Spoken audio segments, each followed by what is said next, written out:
Design for manufacturing, right? Manufacturing. ठीक है। तो डीएफएम मतलब होता है डिजाइन फॉर मैन्युफैक्चरिंग। डीएफएम का इस्तेमाल क्या हूँ कि मतलब क्या है डीएफएम बेसिकली और क्यों इस्तेमाल होता है, ये चीज आप बोल सकते हो कि भाई क्यों इस्तेमाल किया जाता है इसका। ठीक है, चलो 1 मिनट। ठीक है, तो डीएफएम मतलब होता है डिजाइन फॉर मैन्युफैक्चरिंग, मतलब अगर हम लोग किसी कंपोनेंट के लिए मोल्ड क्रिएट कर रहे हैं, राइट, तो उसका मैन्युफैक्चरिंग क्या होना चाहिए, पॉसिबल होना चाहिए। कि भाई डिजाइन कर रहे हो इसका मतलब ये नहीं कि बहुत सुंदर डिजाइन बना दिया लेकिन वो मैन्युफैक्चरिंग ही नहीं हो पा रहा, है ना? ये कोई मतलब नहीं हुआ उस चीज का, राइट? ठीक है। तो कोई भी अगर डिजाइनर है किसी टूल को अगर डिजाइन करता है, किसी भी तरह का टूल हो वो, राइट, लेंथ में, विड्थ में, या फिर कोई कॉम्प्लेक्स कंपोनेंट है या फिर किसी तरह का कंपोनेंट हो, तो उसके लिए अगर वो डिजाइन कर रहा है तो शुड बी फेजिबल, कि भाई वो मैन्युफैक्चरिंग पॉइंट ऑफ व्यू से फेजिबल होना चाहिए, बनना चाहिए। मतलब मोल्ड बनने के बाद उसमें से कंपोनेंट निकलना भी चाहिए, राइट और रॉन्ग? इसको बोलते हैं फेजिबिलिटी, कि फेजिबिलिटी रिपोर्ट पहले डिजाइन करने से पहले हमको देना पड़ता है कस्टमर को। Is it clear? ठीक है। डिजाइन फॉर मैन्युफैक्चरिंग मतलब बेसिकली क्या हुआ, इस रिपोर्ट के बारे में अगर मैं बात करूं तो व्हाट इज दिस, ये एक ब्रिज की तरह काम करती है। किसके बीच में? प्रोडक्ट डेवलपर और मोल्ड मेकर के बीच में। Is it clear? Product developer और मोल्ड मेकर के बीच में एक ब्रिज की तरह काम करेगा यस। DFM report. ओके, ठीक है। पर्पस क्या होता है इसका? What is the purpose of DFM report? कि भाई इजी फॉर मैन्युफैक्चरिंग, मैन्युफैक्चरिंग को इजी बनाने के लिए, and reduce the production cost, production cost को कम करने के लिए, improve the quality of the mould और the component and the increase efficiency. ठीक है। अगर बेसिकली अगर डीएफएम रिपोर्ट आप पहले क्रिएट करके, अगर एक डिजाइनर अगर डीएफएम रिपोर्ट बना के अगर एक कस्टमर को प्रोवाइड करा देता है ना, तो बोल सकते हो कि गलती होने के चांसेस कम हो जाते हैं, राइट और रॉन्ग? मतलब ये पता है उसको कि भाई यस सर। कंसेप्ट क्या बनने वाला है, क्या चीज होने वाली है, किस तरह का रनर रहेगा, किस तरह का चीजें रहेंगी उसके अंदर। अगर आप एक एक आइडिया कस्टमर को दे देते हो तो वो बाद में आपसे लड़ाई तो नहीं करेगा ना, कि बोले सर हम तो सोच यस रहे सर। थे आप ऐसा बनाओगे। है ना? राइट और रॉन्ग? ऐसा।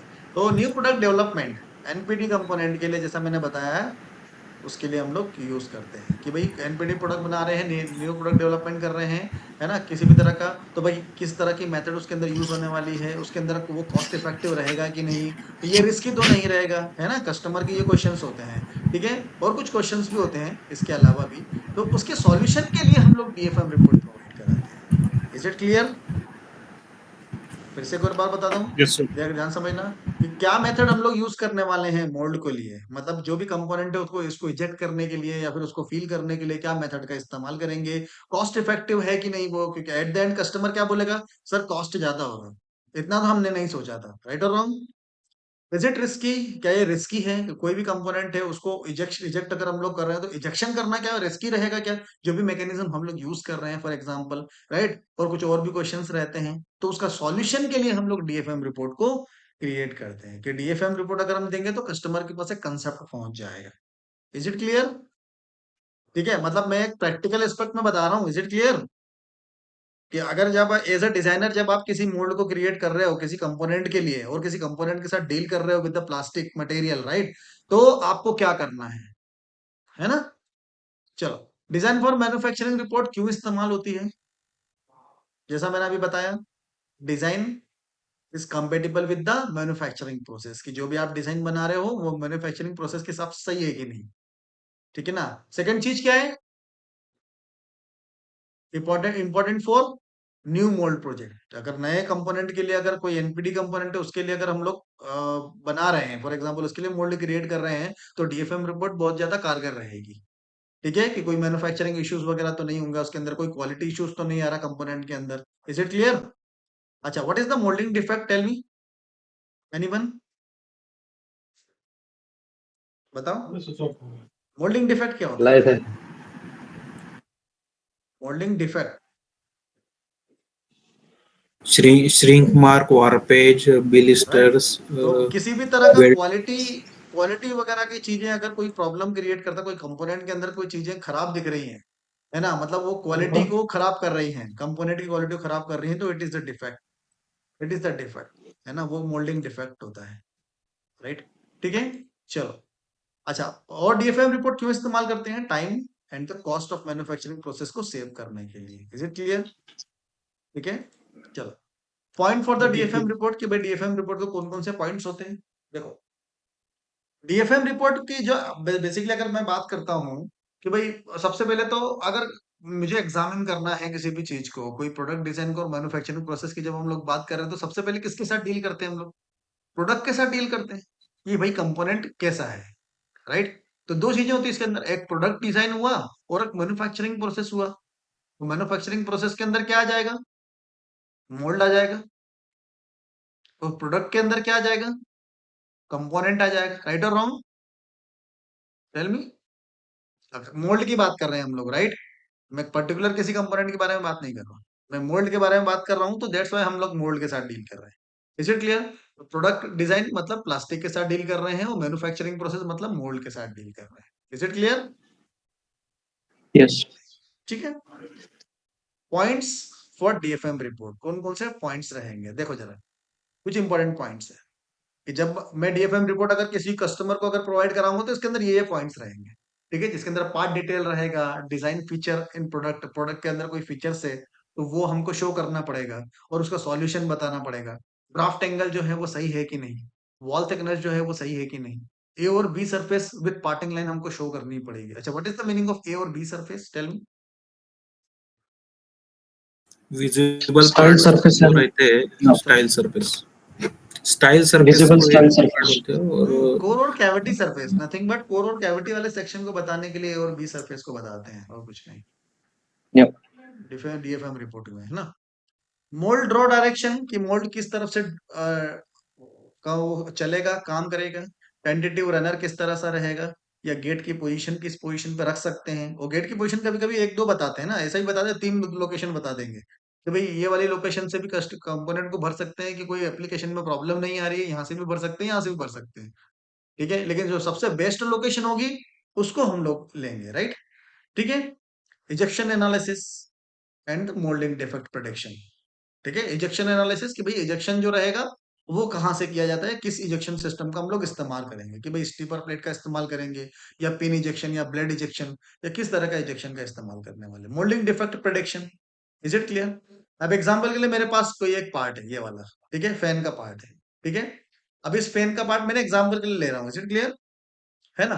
तो अब इसकी पार्ट की डिटेल देखेंगे कि भाई ये जो कंपोनेंट है इसकी पार्ट की डिटेल क्या है। देखो जरा, ये पार्ट की डिटेल क्या है कि भाई पार्ट का स्पेसिफिकेशन क्या है, पार्ट का dimension, average wall thickness, part weight, plastic material, shrinkage consider, है ना। 3D डाटा हमारे पास कौन से फॉर्मेट में अवेलेबल है, नंबर ऑफ कैविटीज कितना बनाना है इसका, तो ये कंपोनेंट के लिए हमको चाहिए।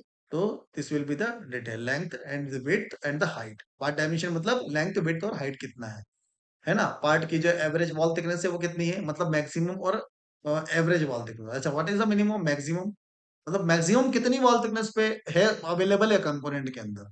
और एवरेज वॉल थिकनेस का मतलब क्या हुआ? Tell me. Variable wall thickness रहेगा तो उसमें एवरेज वॉल थिकनेस निकलना। हम्म, ठीक है। Part weight, shot capacity in gram, इसको करने के लिए पार्ट वेट आपको बताना पड़ेगा, ताकि जो भी इंजेक्शन मोल्डिंग मशीन का हम लोग यूज कर रहे हैं उसके उसका वेरिफिकेशन हो सके, राइट? ठीक है, प्लास्टिक का मटेरियल कौन सा है, उससे मटेरियल की प्रॉपर्टी के बारे में हमको पता चलेगा कि भाई जो भी मटेरियल हम लोग यूज कर रहे हैं उसके हिसाब से हमको मोल्ड बनाना पड़ेगा। Shrinkage considered depending upon upon the material जो भी हम लोग यूज कर रहे हैं, पार्ट 3D डाटा, राइट? ठीक है। And the number of cavities, 2, 4, 6 और 8, जितना भी कैविटी बनाना है, ये डिपेंड करता है मशीन के स्पेसिफिकेशन के ऊपर में। Is it clear? ठीक है। तो अब मेरे पास पार्ट की डिटेल की बात करते हैं। तो फॉर एग्जांपल जो कंपोनेंट, ये फैन का कंपोनेंट है ना, इसके कुछ डायमेंशन ये रहे, देखो। पार्ट का डायमेंशन ये रहा, पार्ट का एवरेज वॉल थिकनेस ये रहा 1.67 mm, ये एवरेज वॉल थिकनेस है। पार्ट का वेट जो है 38 ग्राम है। प्लास्टिक मटेरियल पीपी है। श्रिंकेज कंसीडर 2% है। पार्ट का 3D डाटा स्टैप है। नंबर ऑफ कैविटीज 1 है। ठीक है। अब देखो डिजाइन फीचर इन प्रोडक्ट, कि भाई डिजाइन के अंदर कोई फीचर्स है। अच्छा, what is the meaning of feature? Terminology समझ में आना चाहिए, ठीक है। What is the meaning of feature? Tell me. Features like sir जो फीचर भी हम एक्स्ट्रा वर्क करते हैं, मतलब किसी भी पार्ट में डेवलप, मतलब डिजाइन में, सपोज जैसे होल ले लिया बिल्कुल। एंड होल अदर हुआ, कट वगैरह ले लिया। या फिर सरफेस हुआ, या फिर कोई एज हाँ जी। हुआ, तो ये सभी फीचर्स कहलाते हैं, इसको हम लोग फीचर बोलते हैं। तो दैट्स व्हाई बोलते हैं कि डिजाइन फीचर्स इन प्रोडक्ट, कि भाई प्रोडक्ट के अंदर कोई ऐसा कुछ फीचर्स वगैरह है ना, कि भाई वो निकलना पॉसिबल है कि नहीं उसका, है ना, उस चीज को हम लोग उस चीज के अंदर देखेंगे। जैसे ये वाला पोर्शन है, देखो जरा, ठीक है, ये वाला दिख रहा है, ये फीचर्स है इसके अंदर, रेड वाला सेक्शन। Is it clear? ठीक है, अब ये जो फीचर्स है इसका कहीं ना कहीं उपयोग है, इसके अंदर ड्राफ्ट देना वगैरह जरूरी है, मतलब इसका हो सकता है कि इसके कारण ये प्रॉब्लम भी क्रिएट कर सकता है थोड़ा सा, राइट?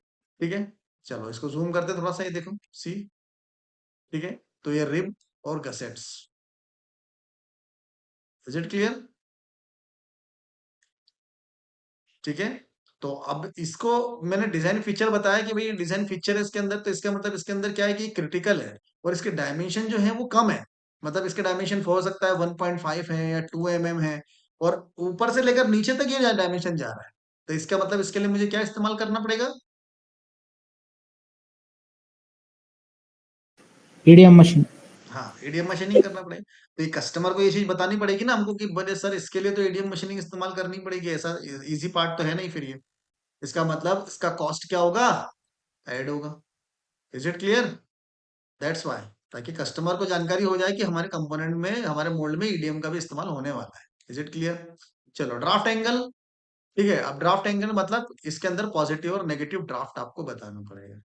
क्या बताना पड़ेगा? पॉजिटिव और नेगेटिव ड्राफ्ट आपको शो, कि भाई कंपोनेंट का पॉजिटिव वाला सेक्शन किधर है, नेगेटिव वाला सेक्शन किधर है, जहां से कोर और कैविटीज का निकलेगा। Is it clear?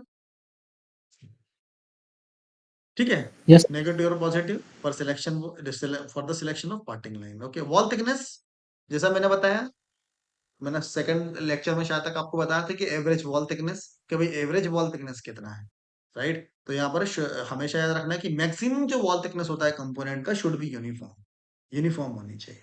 ठीक है, अगर वो कभी कम ज्यादा ज्यादा ही अगर वेरिएशन आ रहा है ना, तो कंपोनेंट के अंदर क्या प्रोड्यूस होंगे, कौन सा डिफेक्ट आ सकता है बताओ? Sink sink mark, marks. Sink marks आ सकते हैं, बिल्कुल सही, राइट? सिंक मार्क प्रोड्यूस हो सकते हैं। ए और बी सरफेस, तो ये यहाँ पर हमारे पास इसका ए सरफेस है फॉर एग्जांपल, तो कैविटी वाला सेक्शन है, और बी सरफेस जो है वो ब्लू वाला सेक्शन है, राइट? तो ये ए बता रहा है कैविटी, और बी जो बता रहा है वो कोर साइड बता रहा है। Is it clear? ठीक है, मोल्ड ड्रॉ डायरेक्शन, कि भाई उसका ड्रॉ डायरेक्शन किधर रहेगा, तो इधर फिक्स्ड हाफ रहेगा, इधर मूविंग हाफ रहेगा, और जो ये वाला सेक्शन दिख रहा है वो पार्टिंग लाइन हमारा, तो ये रहा मोल्ड का draw direction. Is it clear?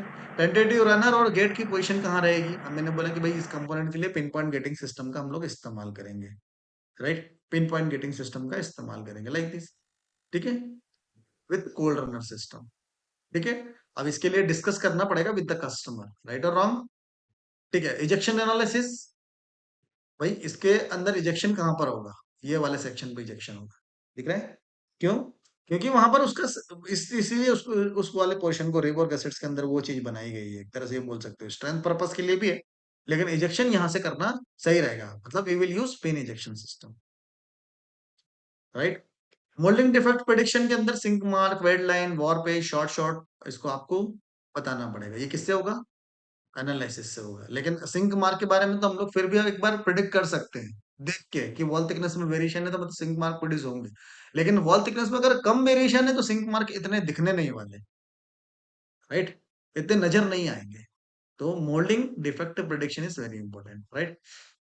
चलो कॉन्फिडेंस ऑफ फिलिंग देखते हैं। देखो जरा, कॉन्फिडेंस ऑफ फिलिंग के भी कंपोनेंट के अंदर मटेरियल पूरी तरह से फिल हो रहा है कि नहीं, है ना? जो पिन पॉइंट गेटिंग सिस्टम का डायमीटर हम लोगों ने कैलकुलेट किया है, उसके हिसाब से इसके अंदर पूरी तरह से फिलिंग हो रही है कि नहीं, है ना? 100% है, ग्रीन है पूरी तरह से, मतलब फील हो जाएगा, ठीक है ना? ठीक है, और कंप्लीट कंपोनेंट जो रहेगा हमारा पूरी तरह से फील्ड होना चाहिए, ये एनालिसिस में आना चाहिए। Is it clear? इतना समझ में आया कि नहीं? Yes sir. ठीक है, चलो 1 मिनट। ठीक है, effect of EDM report on product cost, कि भाई ईडीएम जो भी हमारी डीएफएम रिपोर्ट होती है उसका क्या इफेक्ट पड़ता है, ठीक है, प्रोडक्ट की कॉस्ट के ऊपर। देखो जरा, दिख रहा है? ये इनिशियल डिजाइन कॉस्ट है सी, अगर ये इनिशियल डिजाइन कॉस्ट है, ठीक है, जब फॉर एग्जांपल प्रोडक्ट जब तक लॉन्च होता है ना, तो इम्पैक्ट कितना ज्यादा पड़ता है, देखो जरा सी।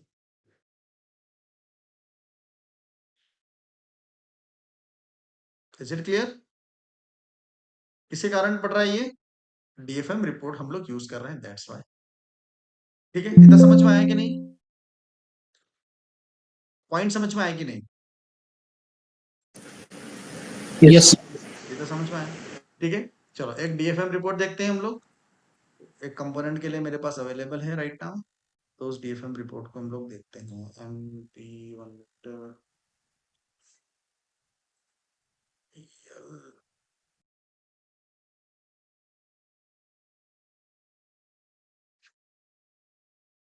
ठीक है। चलो ये वाले डीएफएम रिपोर्ट देखो, विच इज द फेजिबिलिटी रिपोर्ट। देखो जरा, ये हमारे पास दो कंपोनेंट अवेलेबल है, पार्ट ए और पार्ट बी, ठीक है।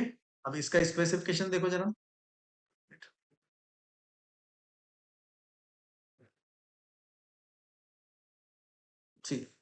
ठीक है, पार्ट ए और पार्ट बी, ठीक है।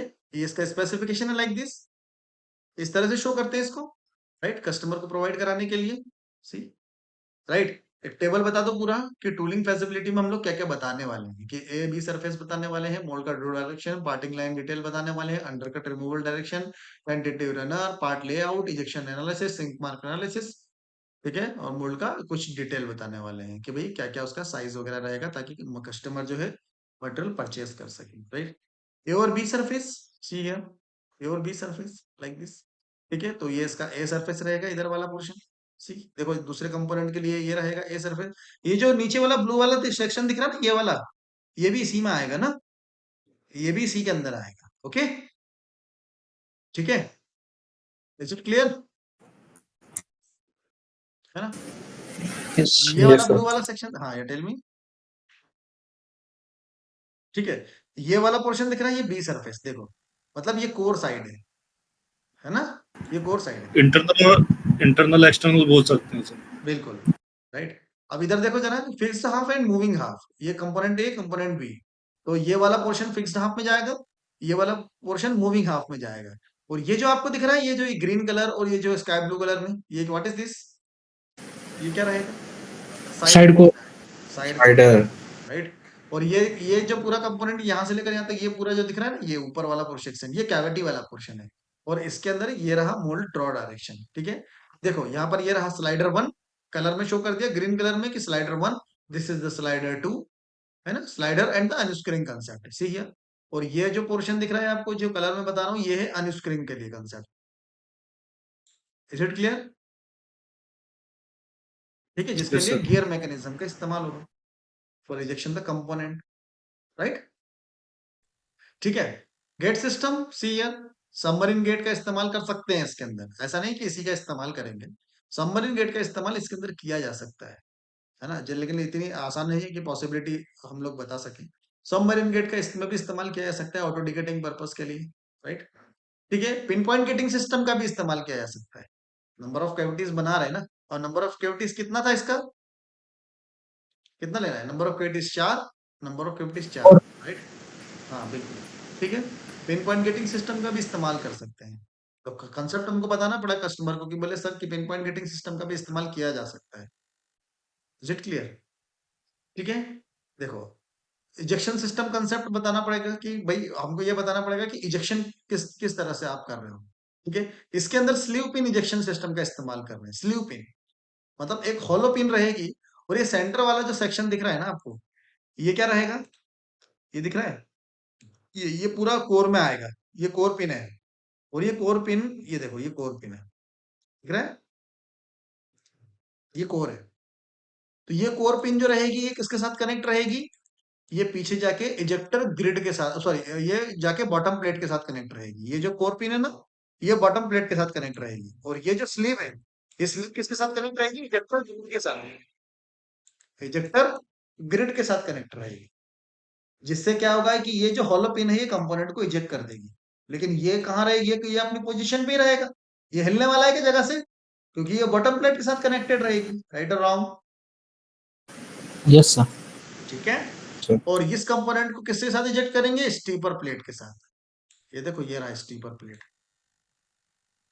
इस कंपोनेंट को स्टीपर प्लेट से इजेक्ट करेंगे, मतलब ऐसा कस्टमर को शो कर रहे हैं हम लोग, राइट, ठीक है। कस्टमर को एक आइडिया मिल जाएगा कि किस तरह से हमारा मोल्ड बनने वाला है। वॉल थिकनेस का एनालिसिस करना है, तो वॉल थिकनेस चेकआउट कर लो कि भाई वॉल थिकनेस कितना है।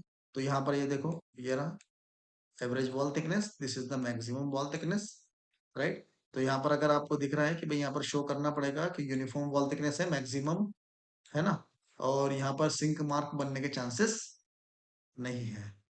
ठीक है, उसके बाद दूसरा वाला कंपोनेंट में थोड़ा सा प्रॉब्लम है। कंपोनेंट लेकिन छोटा है, लेकिन कस्टमर को शो तो करना पड़ेगा कि भाई यहाँ पर क्या है, uniform wall thickness not found, risk of sink mark, right. ठीक है, देखो क्यों, एवरेज वॉल थिकनेस कितना है इसका, देखो जरा 1.18, लेकिन मैक्सिमम वॉल थिकनेस इसके अंदर कितना है, देखो 3.66। ठीक है, तो ये जो ये वाला एरिया है, ये वाला जो एरिया दिख रहा है आपको, ये यहाँ पर क्या बन सकते हैं, सिंक मार्क प्रोड्यूस होने के चांसेस है। आए कि नहीं समझ में?